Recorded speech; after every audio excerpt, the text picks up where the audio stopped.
Mga kagarden, ako nga pala ay bumili nga po nitong pang-spray ko sa lason.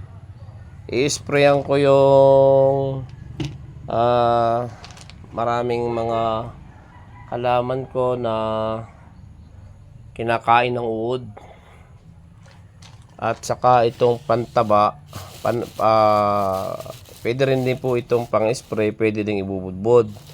Ito ay sa bougainvillea at pwede rin ito sa mga orchids. Kaya samahan niyo po ako sa aking pag-spray.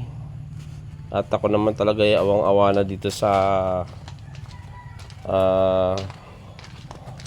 aking mga halaman. Talaga namang pinaknot na ng mga uod. Bumili ako nito at sinamantala ko rin dahil ilang araw namang uminit na, ay titimo ang gamot. Dahil pag naman ay hindi mo i-sprayin, ay baka wala na matira dito dahon. Tara po at tingnan niyo kung paano ko ito sprayin.